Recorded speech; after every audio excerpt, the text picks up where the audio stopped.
rapporteur, mesdames et messieurs.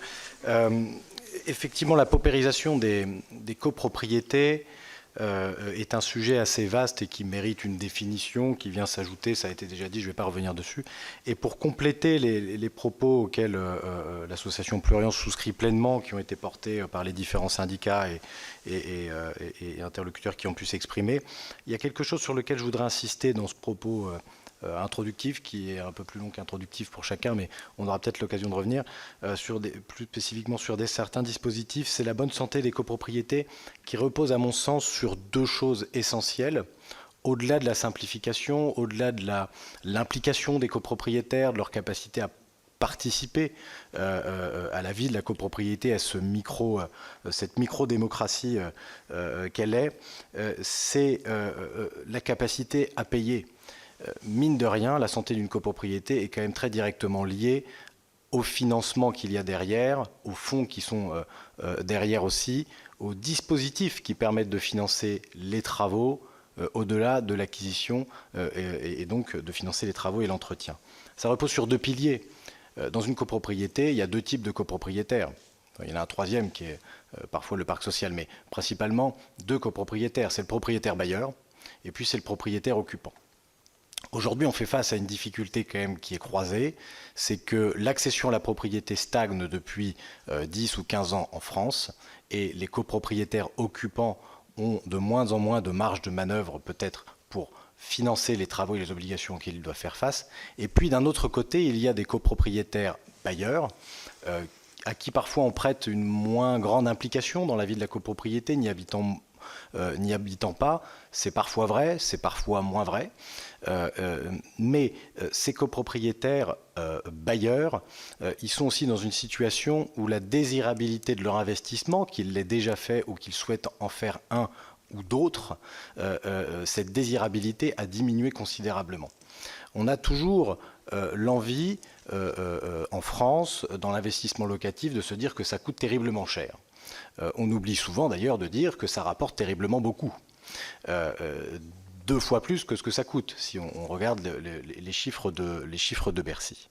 Et aujourd'hui, ce dont on a besoin, c'est à la fois des sucres rapides, et à mon sens, il passe par l'investissement locatif et la multiplication des investisseurs qui sont en capacité d'emmener du capital, d'emmener des capitaux pour à la fois acquérir des biens, les mettre en location et les mettre en location durablement pour des résidences principales.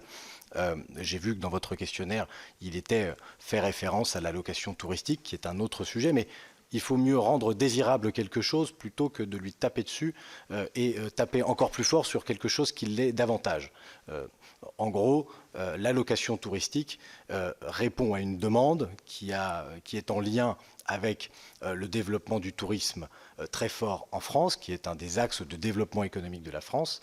C'est très bien, sauf qu'on est peut-être arrivé au bout du sujet. Et il faut rendre de nouveau l'investissement locatif pour les résidences principales des ménages, notamment des ménages qui travaillent proches de leur lieu de travail, davantage désirable. Donc, plus d'offres locatives. Et en ça, le ministre du Logement actuel a tout à fait raison de vouloir capitaliser sur l'offre et de dire il faut plus d'offres, plus d'offres, plus d'offres. Et il y a plein de choses qui permettent de simplifier cet accès. Donc ça, c'est le sucre rapide, mais qui ne suffira pas.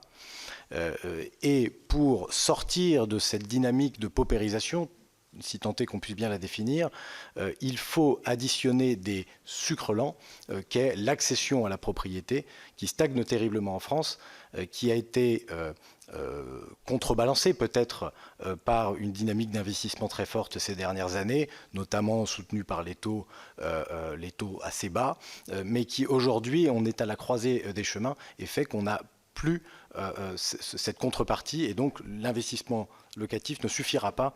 Il faut l'accession à la propriété, pas forcément sociale, pas forcément dans des conditions où on met des copropriétaires occupants qui ne sont plus en capacité derrière de payer des travaux, mais une vraie politique encourageante pour l'accession à la propriété, au-delà évidemment de l'investissement locatif qui est un pilier central, notamment par sa fiscalité, etc. etc. Il y a un sujet absolument central pour les propriétaires occupants, on l'a dit tout à l'heure, mais pour les bailleurs c'est pareil, c'est l'évolution de la fiscalité de la taxe foncière. La taxe foncière, on en parlait, Alain Dufoux en parlait juste avant moi. Quand on investit dans un bien pour habiter ou pour le louer, on évalue les charges que nous allons avoir en plus du remboursement des échéances d'emprunt. Dedans, il y a effectivement les charges de copro, les travaux à prévoir, l'entretien de la copropriété, mais il y a la taxe foncière et dans certaines villes, cela pèse un 13e, un 14e, voire parfois un 15e mois dans le budget, ce qui n'est pas toujours anticipé par les propriétaires, qu'ils soient bailleurs ou occupants.